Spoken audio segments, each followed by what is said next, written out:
అందరికీ వందనాలండి. ప్రార్థన చేసుకుని మొదలు పెట్టుకుందాం.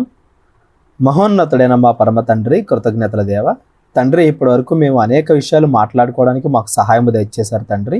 మరిన్ని విషయాలు మీరు ఇచ్చిన దైవ గ్రంథంలో నుండి మేము చదువుకొనబోచుండగా సహాయం దయచేయమని, కృప చూపించి మంచి ఆలోచనలతో ముందుకు నడిపించమని క్రీస్తు వారి పేరటి ప్రార్థన అడిగి వేడుకుంటున్నాం తండ్రి.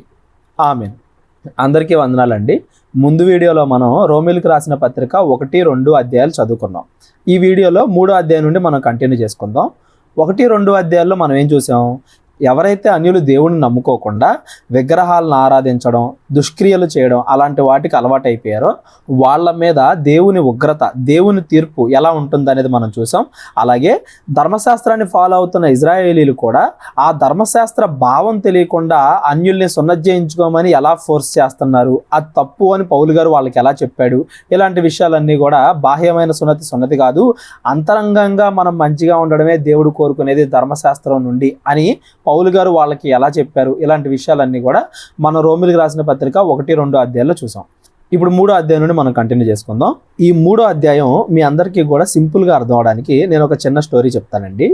ఒక టీచరు రవి అనే ఒక చిన్న పిల్లోడికి ఇలా చెప్తుంది, పెద్దవాళ్ళు ఉంటారు, వాళ్ళకి సహాయం చేయాలి, ముసలోళ్ళు ఉంటారు, వాళ్ళ పనులు వాళ్ళు చేసుకోలేని వాళ్ళు ఉంటారు, వాళ్ళకి చిన్నపిల్లలుగా మీరు సహాయం చేయాలి, అది మంచి పని అని టీచరు రవి అనే ఒక రోడ్డుకి చెప్పింది.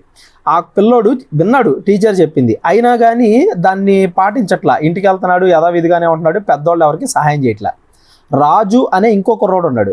ఆ కుర్రోడికి ఎవరు చెప్పలా, ఏ టీచరు కూడా వెళ్ళి చెప్పలా. మొత్తానికి ఎలా తెలుసుకున్నాడో కానీ లేదా అతనికి అనిపించిందేమో కానీ అతడు మాత్రం అతని ఇంటి దగ్గర ఉండే పెద్దవాళ్ళకి సహాయం చేస్తున్నాడు. ఇప్పుడు రవి, రాజు వీళ్ళిద్దరిలో ఎవరు మంచోళ్ళు?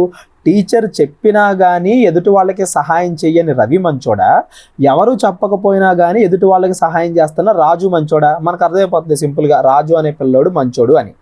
ఇప్పుడు కొద్ది కాలం తర్వాత ఈ రవి అనే పిల్లోడు ఆ రాజు అనే పిల్లోడి దగ్గరికి వెళ్ళి, లేదు నువ్వు మంచి పని చేయకూడదు, ముందేం చేయాలంటే నువ్వు వచ్చి మా టీచర్ దగ్గర ఇలా మంచి చేయాలి అన్న మాటలు చెప్పించుకోవాలి, ఆ తర్వాతే మంచి పనులు చేయాలి అన్నాడు అనుకో. దాన్ని ఏమంటాం మనం? అవివేకం అంటాం, అంతేనా కదా, బుద్ధిహీనత అంటాం. ఇప్పుడు టీచర్ని ఆ రవి, రాజు ఇద్దరు ముద్దు పెట్టినా టీచర్ కూడా ఏమంటది, ఒరే రవి, నేను నీకు చెప్పినా కానీ నువ్వు చేయలేదు, నేను చెప్పకపోయినా చేశాడు రాజు, వాడికి నేను చెప్పాల్సిన అవసరం లేదు, ఇంకా వాడు ఎలాగో మంచి మార్గంలోనే ఉన్నాడు అంటది టీచర్ అయినా. అవునా కదా? అతడు చేసే మంచి పని ఆపేసి ముందు వచ్చి నువ్వు టీచర్ దగ్గర వినాలి, స్కూల్లో కూర్చోవాలి, ఆ తర్వాత ఎదుటి వాళ్ళకి సహాయం చేయాలి అంటే ఎలా కుదురుతుంది? ఇది ఎందుకు చెప్పానంటే, నేను టీచర్ అనే అతను దేవుడు అని మనం అనుకుంటే ఒక స్టూడెంట్కి అతడు మాటలు చెప్పడం అనేదాన్ని ధర్మశాస్త్రం ఇవ్వడం అంటారు. ధర్మశాస్త్రం ఇవ్వడము అంటే ఏది మంచి ఏది చెడు అని చెప్పడం. ధర్మశాస్త్రం ఇచ్చినంత మాత్రాన ఆ జనాలందరూ మంచోళ్ళు అవరు. ఆ ధర్మశాస్త్ర భావాన్ని తెలుసుకుని దాని ప్రకారంగా బ్రతికితేనే మంచోళ్ళు అవుతారు. ఎవరైనా కొంతమంది ఉన్నారు, వాళ్ళకి ధర్మశాస్త్రం ఇవ్వాలా దేవుడు, అయినా కానీ వాళ్ళు మంచి పనులు చేశారనుకోండి, వాళ్ళు మంచోళ్ళే అవుతారు. ఇప్పుడు ఎవరికైతే ధర్మశాస్త్రం ఇచ్చాడో దేవుడు, ఆ ఇజ్రాయేలీలు కొంతమంది వచ్చి ఏమంటున్నారు, లేదు మీరు అన్యులు ఉన్నారు కదా, మీరు కూడా వచ్చి ధర్మశాస్త్రం వినాలి, ధర్మశాస్త్రాన్ని పాటించాలి, ఆ తర్వాతే మీరు మంచిగా బ్రతకాలి అన్నారు అనుకోండి. దేవుడు ఏమంటాడు, ధర్మశాస్త్రం నువ్వు విన్నా కానీ దాని భావం నీకు అర్థం కావట్లేదు, వాడికి ఆ భావం అర్థమైంది, వాడే మంచోడు నీకన్నా అంటాడా లేదా దేవుడు? రోమిలకు రాసిన పత్రిక 2వ అధ్యాయంలో మనం అదే కదా చూసాం. మీరు సున్నతి అనే పదాన్ని తీసుకున్నారు కానీ దాని భావం తీసుకోవాలా. దేవుడి జనాంగా ఉండడం అనే దానికి గుర్తు మాత్రమే ఆ సున్నతి అనేది. దాని భావం ఏంటంటే దేవుడికి ఇష్ట ప్రకారంగా బ్రతకాలి అనేది. ఎవరైతే దేవుడికి ఇష్ట ప్రకారంగా బ్రతుకుతాడో వాడు సున్నతి లేకపోయినా దేవుడి ప్రజలే, దేవుడి జనాంగమే అవుతాడు. ఎవడైతే సున్నతి ఉన్నా కానీ దేవుడి ప్రకారంగా నడుచుకోడో వాడు సున్నతి ఉన్నా కానీ వాడికి సున్నతి లేనట్టే. శరీరం మందు సున్నతి కాదు, అంతరంగ మందు సున్నతి. అంటే దేవుడు చెప్పినట్టుగా మంచిగా బ్రతికేవాడు భక్తుడు అవుతాడు కానీ జస్ట్ అది తెలుసుకున్నవాడు భక్తుడు అవడు. ఈ ఇజ్రాయేల్ అందరూ ఏంటి, ధర్మశాస్త్రాన్ని తెలుసుకుంటున్నారు అంతే, దాని భావం తెలియట్లేదు, దాన్ని పాటించట్లేదు. అన్యులు ఉన్నారు, వాళ్ళకి ధర్మశాస్త్రం లేకపోయినా యేసు ప్రభు ద్వారా నిజమైన వాక్యం తెలిసింది, యేసు ప్రభు ద్వారా ఏది మంచో తెలిసింది, దాన్ని వాళ్ళు పాటిస్తుంటే ఇజ్రాయేల్ వచ్చేసి లేదు మీరు ముందు మళ్ళీ ధర్మశాస్త్రాన్ని పాటించాలి అని వాళ్ళ మీద ఎక్స్ట్రా భారాన్ని మోపుతున్నారు. ఇప్పటి వరకు నేను చెప్పింది మీకు అర్థమైతే ఈ 3వ అధ్యాయం కూడా చాలా సింపుల్గా అర్థమైపోయిందండి. 3వ అధ్యాయాన్ని మనం చదువుకుంటూ వెళ్దాం. 3వ అధ్యాయం మొదటి వచనం, అట్లయితే యూదునికి కలిగిన గొప్పతనమేమి, సున్నతి వలన ప్రయోజనమేమి? ముందు అధ్యాయంలో ఏం చెప్పాడు పౌలు గారు? సున్నతున్నా లేనట్టే. సున్నతి అనేది మన ఆచరణలో ఉంటుంది కానీ శరీర ప్రకారంగా ఉండదు. మంచిగా బ్రతకడమే నిజమైన సున్నతి అని పౌలు గారు ముందు అధ్యాయంలో చెప్పారు. మరి దేవుడు ధర్మశాస్త్రంలో సున్నతి చేయించుకోండి అని ఇజ్రాయేలీలకు చెప్పాడు కదా, అది వేస్టా? దానివల్ల ఏ ప్రయోజనం లేదా అని ఆయనే క్వశ్చన్ వేసి మళ్ళీ ఆయనే ఆన్సర్ చెప్తున్నాడు. 2వ వచనం, ప్రతి విషయమందును అధికమే, మొదటిది దేవోక్తులు యూదుల పరము చేయబడెను. మీకు ధర్మశాస్త్రాన్ని ఇవ్వడం వల్ల దేవుడు ఏం చేశాడంటే ఏది మంచి అని మీకు చెప్పాడు. దానివల్ల మీకు ఉపయోగమే కదా, ఏది మంచో ఏది చెడో తెలుస్తుంది. దేవోక్తులు అంటే దేవుని మాటలు యూదులకి అప్పగించాడు దేవుడు, ఇజ్రాయేలీలకు అప్పగించాడు. 3వ వచనం, కొందరు అవిశ్వాసులైననేమి, వారు అవిశ్వాసులైనందున దేవుడు నమ్మదగిన వాడు కాకపోవునా? అట్లా అనరాదు. ఎవరో కొంతమంది తప్పు చేశారు కదా అని దేవుని తప్పు అంటావా? 2 రోజులు 4 అని టీచరు చెప్పింది, 2 రోజులు 4 అని టెక్స్ట్ బుక్లో కూడా ఉంది. కొంతమంది కరెక్ట్గా రాశారు, కొంతమంది ఏమో 2 రోజులు 5 అని రాశారు. వాళ్ళు 5 అని రాశారు కాబట్టి అది టెక్స్ట్ బుక్ తప్ప, టీచర్ తప్ప కాదు, వాళ్ళ తప్పు. కొందరు అవిశ్వాసులైననేమి, వారు అవిశ్వాసులైనంత మాత్రాన దేవుడు నమ్మదగిన వాడు కాకపోతాడా? అట్లా అనరాదు. 4వ వచనం, నీ మాటలలో నీవు నీతిమంతుడిగా తీర్చబడినట్లు నీవు వ్యాజ్యమాడినప్పుడు గెలిచినట్లు అని రాయబడి ఉన్న ప్రకారము ప్రతి మనుషుడు అబద్ధికుడగును గాని దేవుడు సత్యవంతుడు కాక తీరడు. వాడు చెప్పే మాటలను బట్టి, వాడు గొడవ పడే విధానాన్ని బట్టి, వాడు మంచోడు లేదా వాడు చెడ్డోడు అని వాడికి అనిపించిద్దేమో, ఎదుటి మనిషికి అనిపించిద్దేమో కానీ దేవుడికి మనం వాటిని అంటగట్టి వీడు మంచోడు కాబట్టి దేవుడు మంచోడు, వీడు చెడ్డోడు కాబట్టి దేవుడు మంచోడు అని వీడిని బట్టి మనం దేవుణ్ణి అనకూడదు. 5వ వచనం, మన దుర్నీతి దేవుని నీతికి ప్రసిద్ధి కలుగజేసిన ఎడల ఏమందుము? ఉగ్రతను చూపించి దేవుడు అన్యాయస్తుడగునా? నేను మనుష్యరీతిగా మాట్లాడుతున్నాను అని అక్కడ సైడ్ హెడ్డింగ్ ఎందుకు పెట్టాడంటే, ఈ ఇజ్రాయేలీలు ఏం చేస్తున్నారు? ధర్మశాస్త్రం విని ఆ ధర్మశాస్త్ర ప్రకారంగా వీళ్ళు నడుచుకోవట్లా, కానీ ఆ ధర్మశాస్త్రాన్ని అన్యులు ఫాలో అవ్వాలి అని వాళ్ళ మీద మాత్రం అనవసరంగా భారాన్ని మోపుతున్నారు. అంటే ఏంటి? వీళ్ళు మంచిగా లేరు, మేము మంచిగా లేకపోయినా పర్లేదు, వాళ్ళకి ధర్మశాస్త్రాన్ని మేము చెప్తున్నాం కదా, అంటే అది మంచే కదా, మాలో దుర్నీతి ఉండనే పక్కన పెట్టేయి, మా దుర్నీతి వల్ల అట్లీస్ట్ అన్ని జనులకి ధర్మశాస్త్రం చేరుతుంది కదా, అంటే వాళ్ళ దగ్గరికి మంచి వెళ్తుంది కదా, మా దుర్నీతి వల్ల దేవుని నీతి వాళ్ళకి తెలుస్తుంది కదా అని మాట్లాడే కొంతమంది యూదులు కూడా ఉన్నారంట. ఇవన్నీ కూడా మనం ఆల్రెడీ 2వ అధ్యాయంలో చూసాం. అన్యుల్ని ఎలా తీర్పు తీరుస్తాడు దేవుడు, ఇజ్రాయేలీని ఎలా తీర్పు తీరుస్తాడు అని. మీరు చెడ్డ క్రియలు చేస్తూ ఎదుటి వాళ్ళ దగ్గరికి ధర్మశాస్త్రాన్ని తీసుకెళ్ళటం అనేది మంచి పని అని మీరు అనుకుంటున్నారు. అట్లనరాదు. 6వ వచనం, అట్లనరాదు. అట్లైన ఎడల దేవుడు లోకమునకు ఎలా తీర్పు తీరుస్తాడు?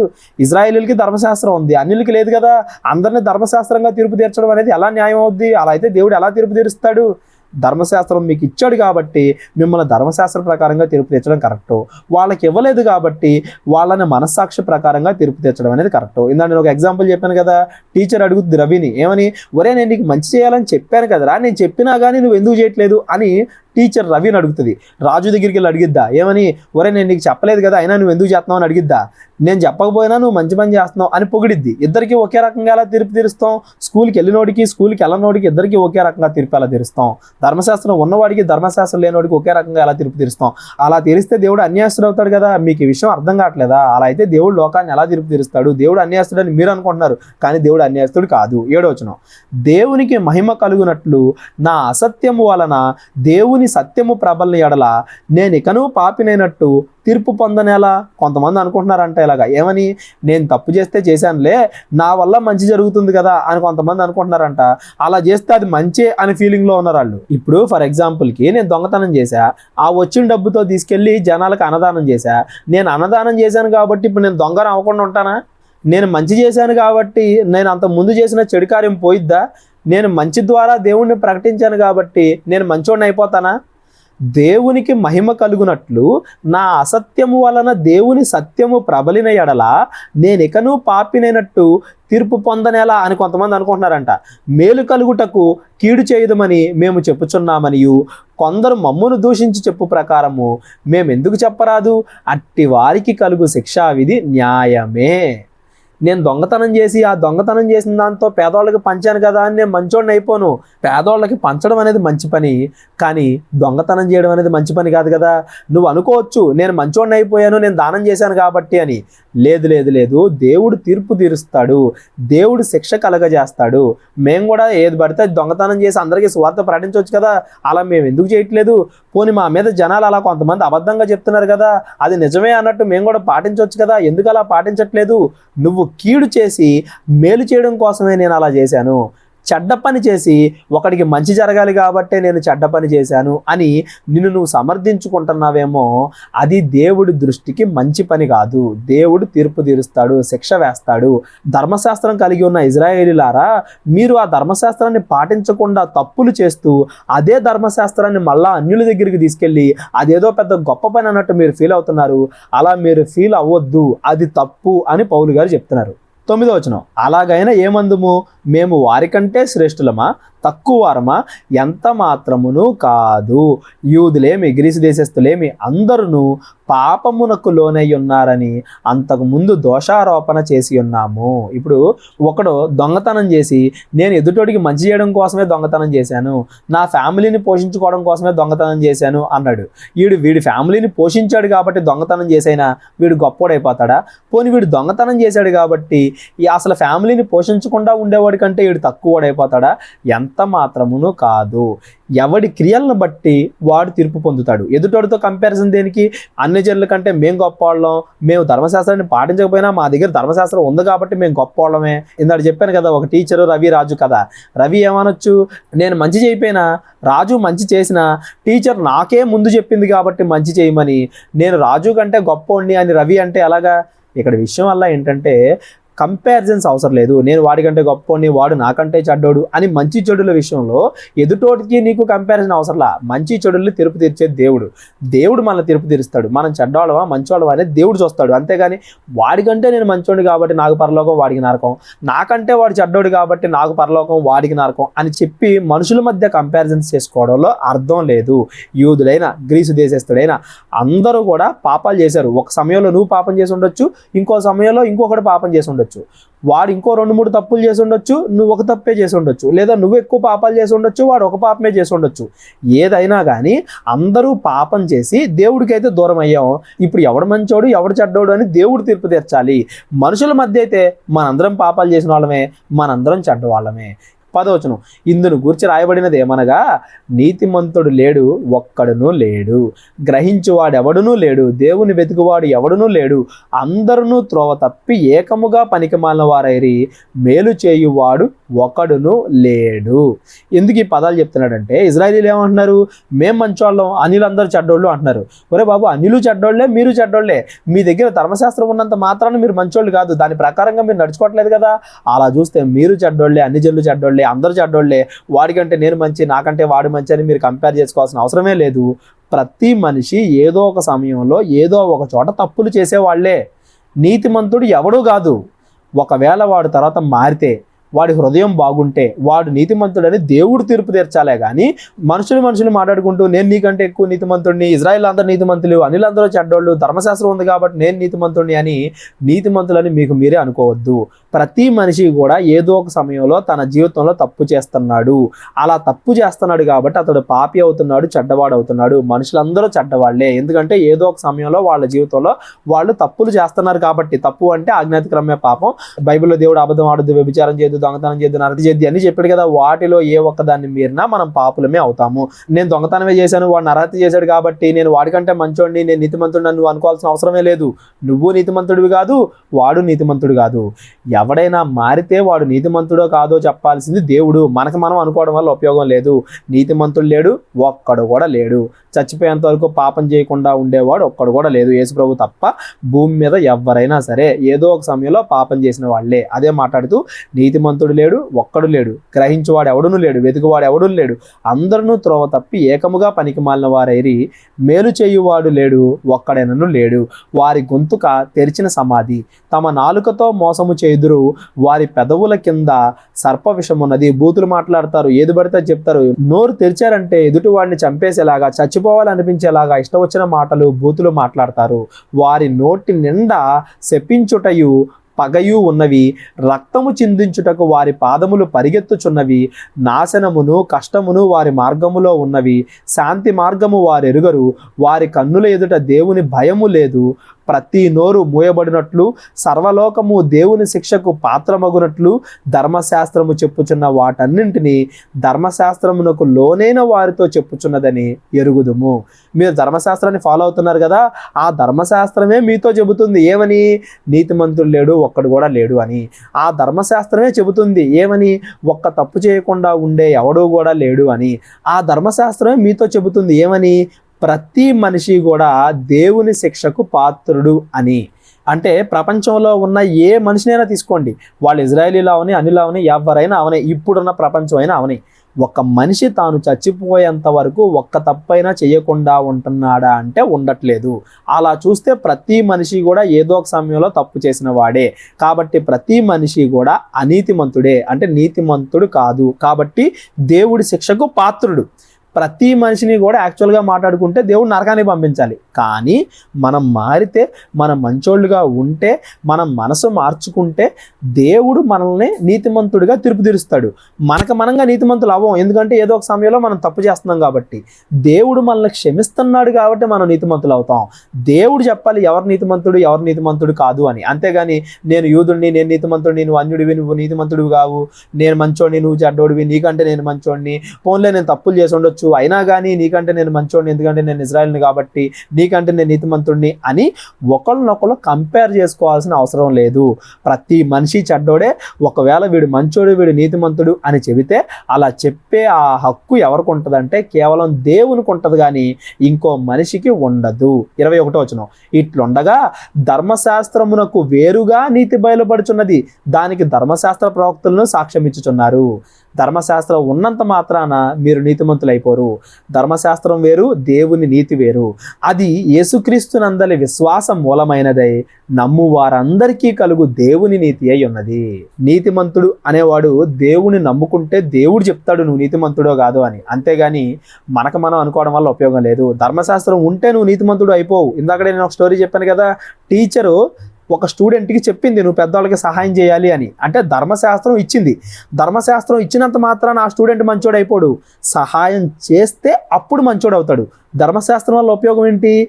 ఏది మంచి ఏది చెడు అని తెలుస్తుంది అంతే. నువ్వు దాన్ని చేస్తేనే, అలా బ్రతికితేనే నువ్వు మంచోడు అవుతావు. బ్రతకకుండా నువ్వు తప్పు చేసావు అనుకో, నువ్వు చెడ్డోడివే, అందరూ చెడ్డోళ్లే. దేవుడు మరలా మన దగ్గరకు వచ్చి నీ తప్పుని నేను తీసేస్తున్నాను, నువ్వు నీతిమంతుడివి అని దేవుడు అనాలి. కానీ నువ్వు అనకూడదు నాకు టీచర్ చెప్పింది కాబట్టి నేను మంచోడిని, టీచర్ నీకు చెప్పలేదు రాజు కాబట్టి నువ్వు చెడ్డోడివి అని ఇంకొకరితో నువ్వు అనకూడదు. 23వ వచనం, ఏ భేదము లేదు, అందరూ పాపము చేసి దేవుడు అనుగ్రహించు మహిమను పొందలేకపోతున్నారు. ధర్మశాస్త్రం ఉన్నా ఇజ్రాయేలీలు తప్పు చేస్తున్నారు, ధర్మశాస్త్రం లేకపోయినా అన్ని జనులు తప్పు చేస్తున్నారు. మొత్తానికి అందరూ పాపులే. ఇప్పుడు యేసు ప్రభు గురించి తెలుసుకున్న తర్వాత యేసు ప్రభు చెప్పాలి నువ్వు నీతిమంతుడివి, నువ్వు నీతిమంతుడు కాదు అని. దేవుడు మళ్ళీ నీతిమంతులుగా తీర్పు తీర్చాలి. దేవుడు మనల్ని ఆల్రెడీ నీతిమంతులుగా తీర్పు తీర్చేసిన తర్వాత కూడా, అంటే అన్యుల్ని మీరు దేవుడి దగ్గరికి వచ్చారు, మీరు మంచోళ్ళు అని చెప్పిన తర్వాత కూడా మళ్ళీ ఇజ్రాయేల్ వెళ్ళి నువ్వు యేసు ప్రభు గురించి తెలుసుకుంటే సరిపోదు, ధర్మశాస్త్రం కూడా తెలుసుకోవాలంటే అట్ట. ధర్మశాస్త్రం ఉన్నదే యేసు ప్రభు గురించి చెప్పడానికి. ఆ ధర్మశాస్త్రం ఉన్నంత మాత్రాన్ని నువ్వు మంచోడు అయిపోవు. ధర్మశాస్త్రం వేరు, నీతి వేరు. మనం నీతిమంతులు ఎప్పుడు అవుతాం? దేవుడు మనల్ని క్షమిస్తే అవుతాం. అంతేగాని ధర్మశాస్త్రం లేకపోతే బైబిల్ తేలడం వల్ల మనం నీతిమంతులు అవ్వం. దేవుడు మనల్ని క్షమిస్తే మనం నీతిమంతులు అవుతాం. మరి బైబిల్ ఎందుకు వేస్టా అంటే, బైబిల్ నీతి అంటే ఏంటో మనకు చెబుతుంది కాబట్టి బైబిల్ అనేది గొప్పది. చెప్పినంత మాత్రాన మనం నీతిమంతులు అయిపోతామా? అవ్వం. మంచిగా మారితేనే, దేవుడు క్షమిస్తేనే నీతిమంతులు అవుతాం. అది చెప్తున్నాడు ఇక్కడ. 23వ వచనం, ఏ భేదము లేదు, అందరూ పాపము చేసి దేవుడు అనుగ్రహించే మహిమను పొందలేకపోతున్నారు. కాబట్టి నమ్మువారు ఆయన కృపచేతనే యేసుక్రీస్తునందలి విమోచనము ద్వారా ఉచితముగా నీతిమంతులని తీర్పు తీర్చబడుతున్నారు. పూర్వము చేసిన పాపములను దేవుడు తన ఓరిమి వలన ఉపేక్షించినందున ఆయన తన నీతిని కనబరచవలెనని యేసుక్రీస్తు రక్తమునందలి విశ్వాసము ద్వారా ఆయనను కరుణాధారముగా బయలుపరిచెను. దేవుడు ఇప్పటి కాలమందు తన నీతిని కనబరుచు నిమిత్తము తాను నీతిమంతుడును యేసుక్రీస్తునందు విశ్వాసము గలవానిని నీతిమంతునిగా తీర్చువాడునై ఉండుటకు ఆయన అలాగు చేసెను. యేసుక్రీస్తు వారు నీతిమంతుడు, ఆయనే ఇంకొకరిని నీతిమంతుడిగా చేయగలడు. జీవితంలో ఒక్క పాపము కూడా చేయని యేసుక్రీస్తు వారే ఏదో ఒక పాపం చేసి చెడ్డవారైన మనల్ని నీతిమంతులుగా తీర్చగలడు. ఇప్పుడు ఆ కాలంలో ఇజ్రాయెల్ గురించి మాట్లాడుకున్నాం అనుకో, యూదులు ధర్మశాస్త్రం గురించి తెలిసినంత మాత్రాన విశ్వాసులు అవరో. యేసు ప్రభువుని నమ్ముకుంటేనే, దేవుని నమ్ముకుంటేనే, దేవుడు వాళ్ళ పాపాలు క్షమిస్తేనే నీతిమంతులు అవుతారు. ధర్మశాస్త్రం అనేది ఏంటిది? నీతి అంటే ఏంటో చెబుతుంది, జస్ట్ మంచి విషయాలు చెబుతుంది. మంచి విషయాలు విన్నంత మాత్రాన నీతిమంతులు అయిపోరు, అవి పాటిస్తేనే నీతిమంతులు అవుతారు. ఈ కాలంలో క్రైస్తవుల దగ్గరికి వచ్చాం అనుకోండి, మనం క్రైస్తవులైనంత మాత్రాన, బైబిల్ విన్నంత మాత్రాన మనం నీతిమంతులు అయిపోము. తెలుసుకోవడం మంచిదే. ఆ తెలుసుకున్న తర్వాత ఏం చేయాలి? మనం దేవుని నమ్ముకోవాలి, పాప క్షమాపణ పొందాలి. అప్పుడు దేవుడు మళ్ళీ నీతిమంతులుగా తీర్పు తీరుస్తాడు. ధర్మశాస్త్రం యూదుల దగ్గరికి రావడం మంచిదే, బైబిల్ క్రైస్తవుల దగ్గరికి రావడం మంచిదే, అది మనకి గర్వకారణం కూడా. కానీ దాన్ని పాటించి దాని భావాన్ని తెలుసుకొని మంచిగా బ్రతికితేనే, పాపక్షమాపణ పొందితేనే దేవుడు మళ్ళీ నీతిమంతులుగా మారుస్తాడు. ఇది ఈ 3వ అధ్యాయం యొక్క సారాంశం. 27వ వచనం, కాబట్టి అచ్చే కారణం ఎక్కడ? అది కొట్టివేయబడెను. ఎట్టి న్యాయము బట్టి అది కొట్టివేయబడెను? క్రియా న్యాయమును బట్టియా? కాదు, విశ్వాస న్యాయమును బట్టియే. మీరు ధర్మశాస్త్రం ప్రకారంగా నీతిమంతులు అవుతారని అనుకుంటున్నారు కదా, అది తప్పు. ఆ విషయంలో ధర్మశాస్త్రాన్ని దేవుడు ఎప్పుడో కొట్టేశాడు. ఇది మీకు ఇంకా సింపుల్గా అర్థం అవ్వాలి అంటే, ఒకడొక హత్య చేశాడు. నేను నా జీవితంలో ఒక్కరోజే హత్య చేశాను, మిగిలిన ఎన్ని సంవత్సరాల జీవితంలో ఎన్ని రోజులు ఉన్నాయో అన్ని రోజులు నేను మంచిగా బ్రతికాను, అన్ని రోజులు నేను మంచిగా బ్రతికాను కాబట్టి ఈ హత్య నేను చేసినా కానీ నేను మంచివాడిని అవుతాను అన్నాడు అనుకోండి, మనం ఏమంటాం? పోలీసులు అతను అరెస్ట్ చేయడం మానేస్తారా? కోర్టు అతన్ని శిక్షించడం మానేద్దా? నువ్వు ఎన్ని రోజులు మంచిగా బ్రతికినా ఈ హత్య చేయడం తప్పే కదా, కాబట్టి నీకు శిక్ష పడాలి కదా అంటదా లేదా కోర్టు? లైఫ్లో మనం ఎంత మంచిగా బ్రతికినా ఏదో ఒక సమయంలో ఏదో ఒక తప్పు చేస్తున్నాం కాబట్టి మనం చెడ్డవాళ్ళు అవుతున్నాం, నీతిమంతులు కాదు అనీతిమంతులు అవుతున్నాం. కానీ మనం మనసు మార్చుకుంటే, మంచిగా మారితే దేవుడు మనల్ని నీతిమంతులుగా చేస్తాడే కానీ మనంగా మన క్రియల వల్ల మనం నీతిమంతులుగా అవ్వం. దేవుడి కృప వలన మనం నీతిమంతులుగా అవుతున్నాం. మన పశ్చాత్తాపాన్ని బట్టి దేవుడు మన పాపాలు క్షమించడం వల్ల మనం నీతిమంతులుగా అవుతున్నాం.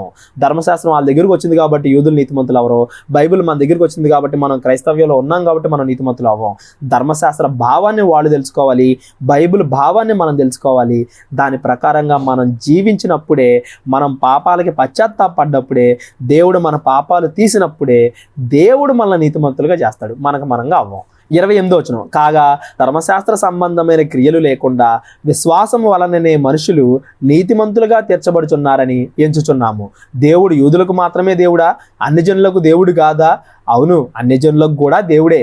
దేవుడు ఒకడే గనుక ఆయన సున్నతి గలవారిని విశ్వాసం మూలంగాను, సున్నతి లేని వారిని విశ్వాసము ద్వారాను నీతిమంతులుగా తీర్పు తీర్చును.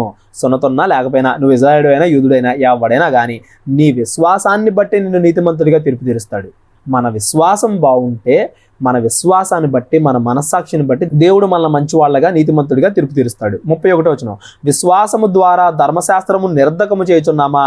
అట్లా అనరాదు, ధర్మశాస్త్రమును స్థిరపరచుచున్నాము. ధర్మశాస్త్రం వేస్ట్ అంటున్నావా? కాదు, ఆ ధర్మశాస్త్రాన్ని స్థిరపరుస్తున్నాం. అంటే ఆ ధర్మశాస్త్రం యొక్క భావాన్ని మనం తెలుసుకుంటున్నాం.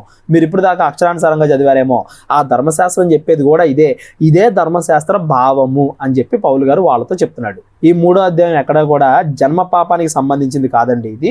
ఒకవేళ ఎవరికైనా జన్మ పాపానికి సంబంధించి డౌట్ ఉంటే ఆల్రెడీ మన ఛానల్లో జన్మ పాపానికి సంబంధించిన ఒక వీడియో ఉంది, అది చూడండి. ఇంకా ఎవరికైనా డౌట్లు ఉన్నట్లయితే నన్ను అడగండి. 4వ అధ్యాయం కంటిన్యూ చేసుకుందాం. 4వ అధ్యాయం 1వ వచనం, కాబట్టి శరీర విషయమై మన మూల పురుషుడగు అబ్రహాముకు ఏమి దొరికినని అందుము? అబ్రహాము క్రియల మూలముగా నీతిమంతుడని తీర్చబడిన ఎడల అతనికి వచ్చే కారణము కలుగును కానీ అది దేవుని ఎదుట కలుగదు. ఇప్పుడు నేను మంచి పనులు చేశాను అని జనులు నన్ను గుర్తిస్తారేమో. బాగా సోషల్ మీడియాలో కొంతమంది మంచి పనులు చేస్తున్నట్టుగా, జనాలకి ఏవో డబ్బులు దానం చేస్తున్నట్టుగా ఫోజులు కొడతా ఉంటారు. కానీ వాళ్ళ పర్సనల్ జీవితంలో వాళ్ళు ఎన్ని తప్పులు చేశారో అవి మనకు తెలియదు కదా. మనం మంచి చేసిన క్రియలను బట్టి జనాలు మనల్ని మంచోళ్ళు అనుకుంటారేమో. మన హృదయాన్ని బట్టి చెప్తాడు దేవుడు నువ్వు మంచోడువా కాదా అని. మనుషులు ఎదుట మనకు వచ్చే కారణం కలిగిద్దేమో, లేదా అది మనకు కలిగిద్దేమో, కానీ దేవుడు ఎదుట మన క్రియలను బట్టి మనం మంచివారికి అంచబడం. ఎందుకంటే మన క్రియలు ఏంటో, మనం ఎన్ని తప్పులు చేసామో, ఎవరు లేనప్పుడు మనం ఏం చేస్తున్నామో ఇవన్నీ దేవుడికి తెలుసు. కాబట్టి దేవుడి ఎదుట మన క్రియలను బట్టి మనం మంచోళ్ళం అనిపించుకోం. మన విశ్వాసాన్ని బట్టి, మన మారిన మనస్సును బట్టి, మన పశ్చాత్తాప హృదయాన్ని బట్టి, దాన్ని బట్టి దేవుడు మనల్ని మంచోళ్ళుగా ఎంచాలి కానీ మనం చేసిన క్రియలను బట్టి కాదు. 3వ వచనం, లేఖనం ఏమి చెప్పుచున్నది? అబ్రహాము దేవుని నమ్మెను, అది అతనికి నీతిగా ఎంచబడెను. పనిచేయు వానికి జీతము రుణమే గాని దానమని ఎంచబడదు. అంటే ఇప్పుడు ఒకడు పొద్దున సాయంత్రం పనిచేశాడు, ఆడికి యజమాని జీతం ఇచ్చాడు, అది ఇతడు సంపాదించింది అవుద్దా లేదా యజమాని దానం చేసింది అవుద్దా? దానం అంటే ఏ పని చేయకుండా ఉచితంగా ఇచ్చేది, జీతం అంటే మనం సంపాదించుకునేది. మన క్రియల వల్ల మనం మంచివాళ్ళం అయితే అది దానం అవదు, దేవుని కృప అవదు, అది మనం జీతం అవుద్ది. కానీ మనం మంచి క్రియలు చేయకపోయినా, ఏదో ఒక సమయంలో మనం తప్పు చేసినా, దేవుడు మనల్ని మనం మార్చుకున్న హృదయాన్ని బట్టి దేవుడు మనల్ని నీతిమంతులుగా తీర్పు తీరుస్తున్నాడంటే అది దానం.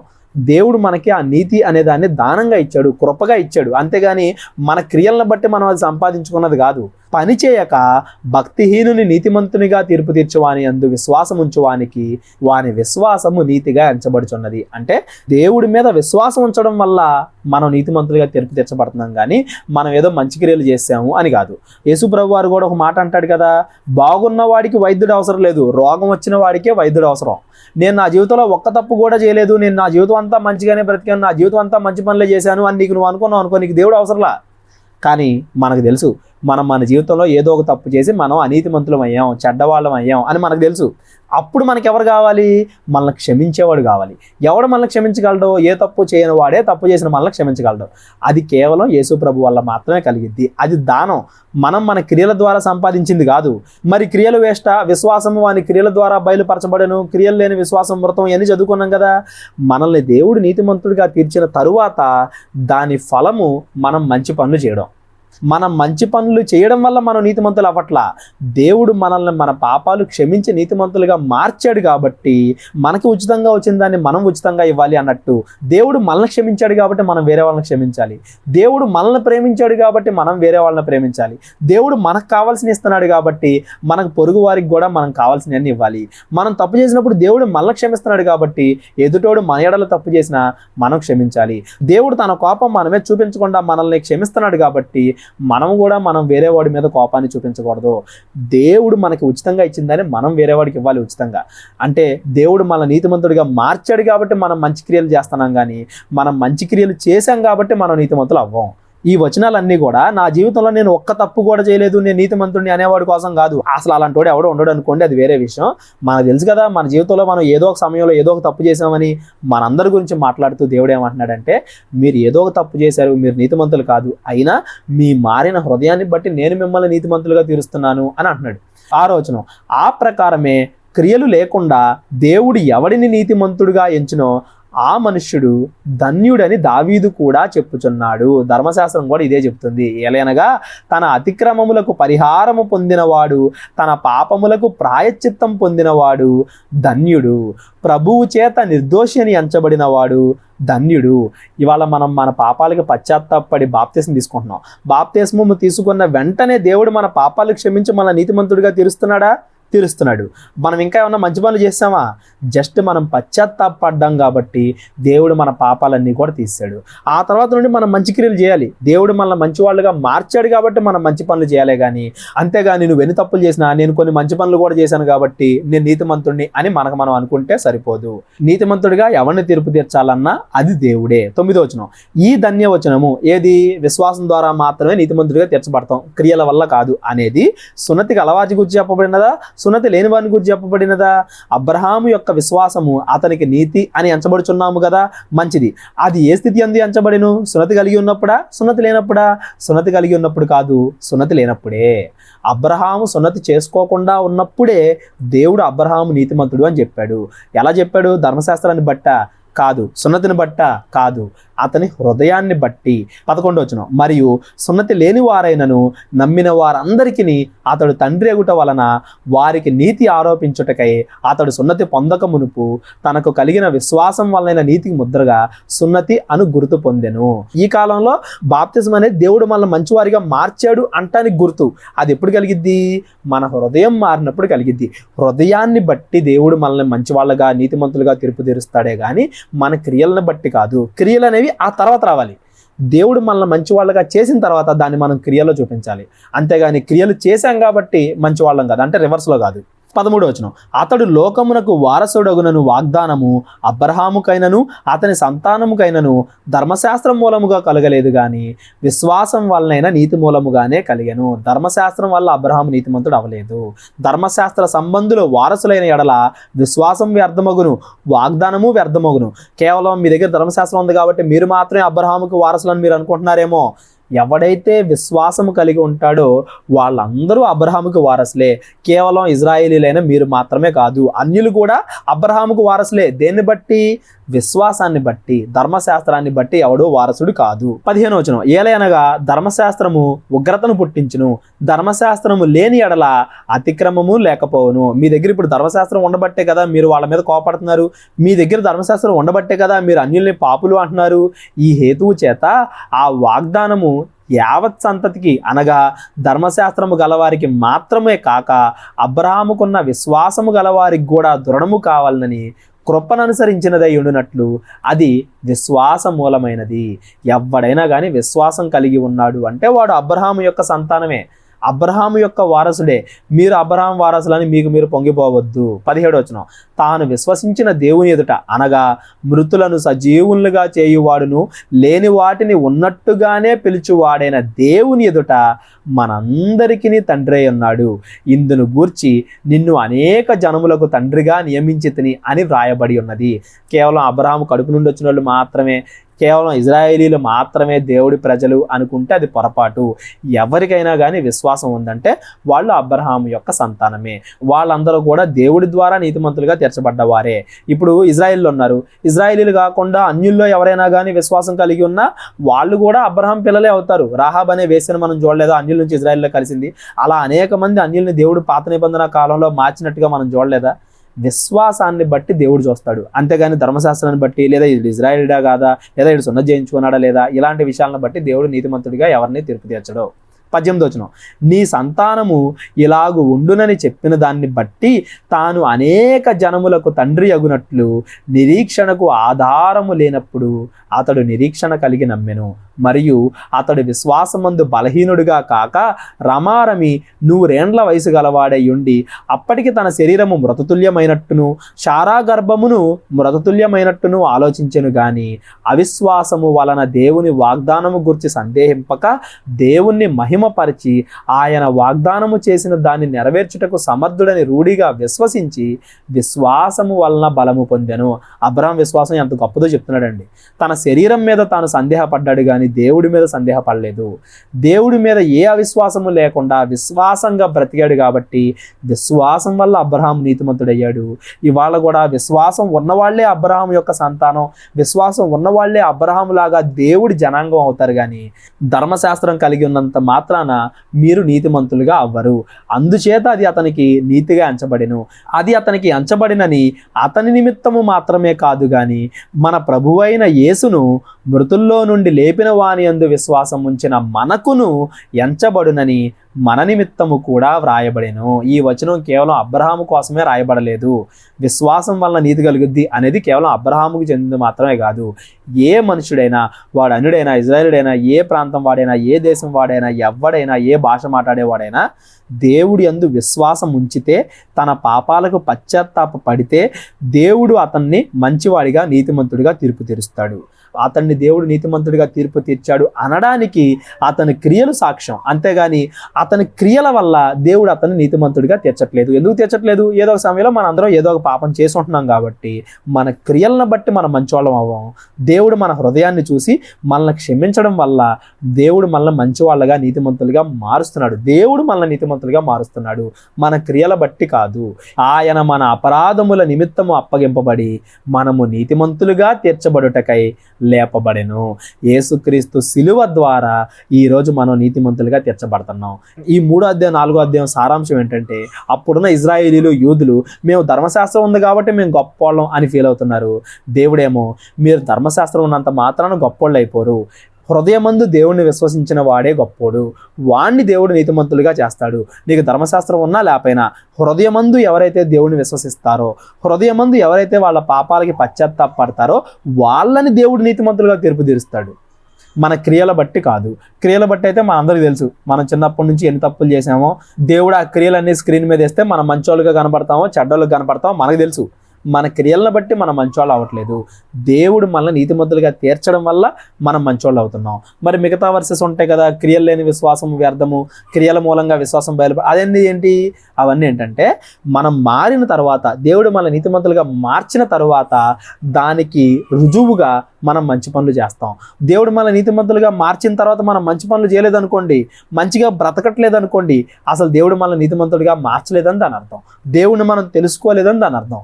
నీతిమంతుడు 7 సార్లు పడినా తిరిగి లెగుస్తాడు. తిరిగి లేచేవాడే నీతిమంతుడు అవుతాడు కానీ, చివరి వరకు నిలబడేవాడు నీతిమంతుడు అవుతాడు కానీ, దేవుడు మన నీతిమంతులుగా చేస్తాడు కానీ, మన క్రియల వల్ల అయితే మనం ఎప్పటికీ నీతిమంతులు అవలేకపోయేవాళ్ళం. యేసుక్రీస్తు శిలువ మరణం ద్వారా మనం నీతిమంతులుగా తీర్చబడుతున్నాం. ఇది 3వ అధ్యాయం 4వ అధ్యాయం యొక్క సారాంశం. 5వ అధ్యాయం నుండి మనం మళ్ళీ నెక్స్ట్ వీడియోలో కంటిన్యూ చేసుకుందాం. ఈ 3, 4 అధ్యాయాల్లో ఎవరికన్నా డౌట్లు ఉన్నట్లయితే డిస్క్రిప్షన్లో నా నెంబర్ ఉంటుంది. వాట్సాప్ లేదా కాల్ ద్వారా మీ డౌట్స్ నన్ను అడగొచ్చు. మీ ప్రార్థనల ద్వారా, కానుకల ద్వారా ఎవరన్నా మమ్మల్ని బలపరుద్దాము అనుకుంటే మా నెంబర్ కాంటాక్ట్ అవ్వండి. కళ్ళు మూసుకున్నట్లయితే ప్రార్థన చేసుకుందాం. మహోన్నతుడైన మా పరమ తండ్రి, కృతజ్ఞతల దేవ తండ్రి, మీ లేఖనాలను పైపైనే చదవకుండా వాటి భావాన్ని తెలుసుకొని వాటి ప్రకారంగా మేము బ్రతకడానికి మాకు సహాయం దయచేయమని, మరలా మేము కలుసుకుని అనేక విషయాలు మేము మాట్లాడుకోవడానికి కృప చూపించమని, అప్పటి వరకు మీ చిత్తానుసారంగా మంచి ఆలోచనలు, మంచి మాటలు, మంచి క్రియలు మాకు దయచేయమని, అపవాది ఆటంకాలను ఎదిరించగలిగే ధైర్యాన్ని మాకు దయచేయమని క్రీస్తు వారి పేరటి ప్రార్థన అడిగి వేడుకుంటున్నాం తండ్రి. ఆమేన్. అందరికీ వందనాలు. మరలా ఒకసారి గుర్తు చేస్తున్నాను నేను, ఇవన్నీ కూడా మనం బైబిల్ చదువుకోవాలి, బైబిల్ స్టడీ గైడ్ అన్న ఉద్దేశంతో కొంచెం ఫాస్ట్గా ఎక్స్ప్లెయిన్ చేసుకుంటున్నాం. కానీ ఒక్కొక్క వచనం దగ్గర ఆగి ఎక్స్ప్లెయిన్ చేసుకుంటే ఆ వాక్యం యొక్క భావాన్ని ఇంకా మనం లోతుగా పరిశీలించవచ్చు, ఇంకా అనేక విషయాలు మనం నేర్చుకోవచ్చు. చాలాసార్లు చెప్పాను కదా, ఒక పుస్తకాన్ని 5 నిమిషాల్లో చెప్పుకోవచ్చు, 5 గంటల్లో చెప్పుకోవచ్చు, 5 రోజుల్లో చెప్పుకోవచ్చు, 5 సంవత్సరాల్లో కూడా చెప్పుకోవచ్చు. విని వదిలేయకుండా మరలా వీటన్నిటిని కూడా మీరు భావాన్ని అనుసరిస్తూ చదువుకోవాలి అని నేను మనస్ఫూర్తిగా కోరుకుంటున్నాను. మరలా ఇంకొక అధ్యాయంతో మళ్ళీ కలుద్దాం. అందరికీ వందనాలు.